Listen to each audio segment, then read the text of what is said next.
तो अभी तक हमने देखा कि एक ये जो कंपनी है उसमें कुछ लोगों ने मिलके डाली है और उसमें वो लोग जो है एलुमनाई, कॉलेज के एलुमनाई का डेटा, इनकी जानकारी इकट्ठा कर रहे हैं ताकि वो जो नया प्रोडक्ट बना रहे हैं उसको वो मार्केट कर सकें, सेल्स के चैनल्स बना सकें, दूसरे लोगों तक पहुंचा सकें, अपना नेटवर्क बढ़ा सकें, उसके लिए बना रहे हैं। तो उस श्रृंखला में जैसा कि हमने अभी तक देखा कि वो ये थोड़ा सा हम इसके अंदर जूम इन करते हैं तो आपको साफ दिखेगा। अब इसमें देखिए, तो ये जो है प्रोग्रामर है जो कि वेबसाइट का बना रहा है। प्रोग्रामर हमारा जो पहले का ख्याल था ये वाला मॉडल यूज़ कर रहा है जिसमें कि अपाचे, पीएचपी या माइस्क्ल वगैरह लगे हुए हैं।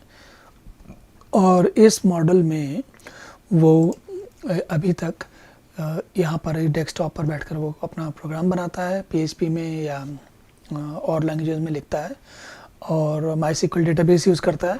और उनका जो काम चल रहा है वो ये डेवलपमेंट सर्वर जो ये दाईं तरफ दिख रहा है इस पर सबसे पहले वो डालते हैं।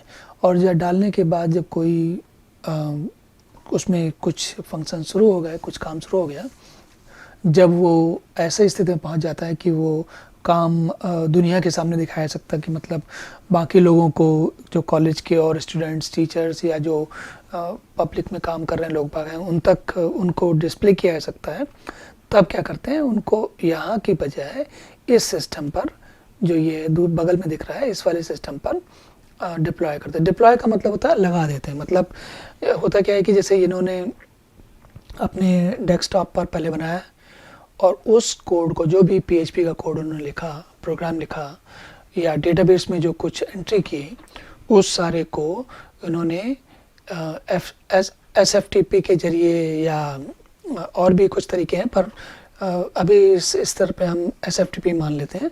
तो अपने डेस्कटॉप से पहले उन्होंने सारा कोड यहाँ पर कॉपी किया, डेटाबेस में डेटा कॉपी किया। मतलब डेटाबेस में, इसमें देखिए यहाँ पर ये डेटाबेस है और ये एप्लीकेशन नोड है। तो खाली एप्लीकेशन नोड पे कोड कॉपी किया और डेटाबेस सर्वर पर डेटाबेस की एंट्री कॉपी की। यहाँ पर मैंने एरो नहीं दिखाया, तो आगे इसको हम एरो को भी दिखाएंगे ताकि आपको समझ में आए। और इसी तरीके से सेम, अगर जब थोड़ा उनका काम बन गया, प्रोग्राम बन गया, वेबसाइट चलने लगी, तो इंटरनल जो लोग थे उन्होंने टेस्टिंग करने के बाद उसी को, इस जानकारी को वापस इस सिस्टम पर डाल दिया, जिसे हम प्रोडक्शन सिस्टम कहेंगे। देखिए ये लिखा ना, प्रोडक्शन सिस्टम कहेंगे, ताकि सारी दुनिया के लोग, बाकी के जो स्टूडेंट्स हैं, इस जब तक डेवलपमेंट में था या अच्छा डेवलपमेंट में भी, या डेवलपमेंट और क्यूए इसको दोनों बोलते हैं। डेवलपमेंट का मतलब कोड यहाँ लिखा गया पहले, फिर इस सर्वर पर ला के ट्राई किया गया, देखा गया कि ठीक चल रहा है कि नहीं चल रहा है। उसके बाद उस डेवलपमेंट वाले कोड को एक दूसरे क्यूए में टेस्ट किया गया। ये दो रोल कर रहा है एक साथ, क्यूए का भी और डेवलपमेंट का भी।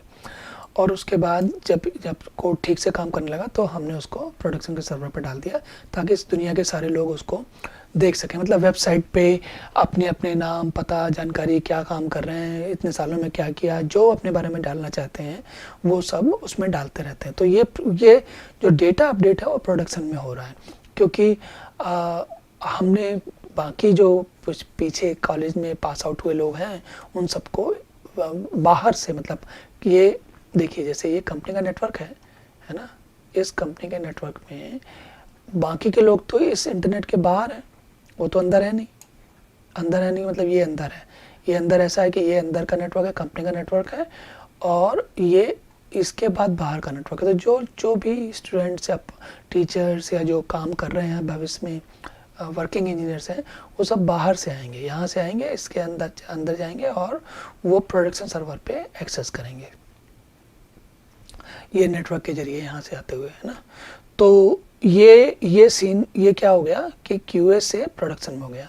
लेकिन इसमें एक थोड़ी सी समस्या आई। क्या समस्या आई कि जब इन्होंने प्रोग्राम बनाया अपना और टेस्ट करने गए, तो हुआ क्या कि अब 4 लोग टीम के हैं, उन 4 लोगों ने हर एक ने कुछ अपना नए-नए आइडिया बताए कि इसमें हमें ये चेंज बदल दो या वो बदल दो ऐसा।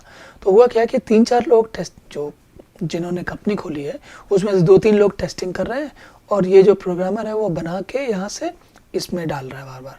तो होता क्या है कि जब ये लोग टेस्टिंग कर रहे होते हैं तो प्रोग्रामर उस समय कोड नहीं डाल सकता, क्योंकि वो डालेगा तो होगा क्या कि जो टेस्टिंग कर रहे हैं वो टेस्टिंग करने का मतलब है जो कुछ जैसी स्थिति में बना उसको उसी अंदाज में उसी स्थिति में चला के देखो कि चलता है कि नहीं चलता, उसको टेस्टिंग बोलते हैं। टेस्टिंग का मतलब फ़र्ज़ करिए कोई वेबसाइट बनाई है आपने। अब वेबसाइट आपने जैसी भी बनाई तो उसमें नाम डालना है, मेन पेज खुलना है, लोगों के बारे में जानकारी आनी है, ये सारी चीज़ें एक-एक करके दिखाता जाता है वो। तो टेस्टिंग करने वाला जो आदमी रहेगा वो हर बटन पे क्लिक करेगा और देखेगा कि भाई ये बटन से काम हो रहा है कि नहीं हो रहा है। जिस समय ये लोग टेस्टिंग कर रहे होते हैं उस समय ये प्रोग्रामर काम नहीं कर सकता, तो मतलब वो बैठा रहता है, खाली बैठा रहता है। तो उन्होंने सोचा कि क्या करते हैं, अभी की स्थिति में क्या करते हैं कि इस सर्वर की जगह एक काम करते हैं। अब इनके पास 2 रास्ते हैं, या तो इसी कंप्यूटर में इसी सर्वर में कुछ ऐसा तरीका लगाएं जिससे कि ये प्रोग्रामर अपना काम भी कर पाए और क्या बोलते हैं जो टेस्ट करने वाले हैं वो टेस्ट भी कर पाएँ। तो हम जो है अगले सेशन में या अगले इसके बाद के जो चित्र है उसमें देखेंगे कि इसका आसान तरीका, सिंपल तरीका क्या है। अगर हम एक ही सर्वर में QA और डेवलपमेंट रखते हैं तो पैसा तो कम लगेगा, लेकिन काम करने में अड़चनें काफ़ी संभालनी पड़ती हैं। जैसे होता है ना कि एक ही घर में एक ही कमरे में 2 लोग रह रहे हों तो दोनों को समझना पड़ता है कि भाई कौन कब आएगा, कौन कहाँ लेटेगा, या एक साथ दोनों रहेंगे, या जो एक ही घर में जब कई लोग होते हैं तो समस्याएं अलग टाइप की होती हैं, और अगर सबके घर अलग अलग होते हैं तो समस्याएं अलग प्रकार की होती हैं। तो अभी हम जो समझने वाले हैं वो ये समझने वाले हैं कि हम कहेंगे कि हम इनकी जगह पहला हम सॉल्यूशन क्या लेंगे उसको हम इसके बाद देखते हैं। जो प्रोडक्शन में जहाँ पर दिखाना है उसको अभी हम उसमें कुछ नहीं करेंगे, केवल डेवलपमेंट और QA में क्या करने वाले हैं वो समझते हैं पहले।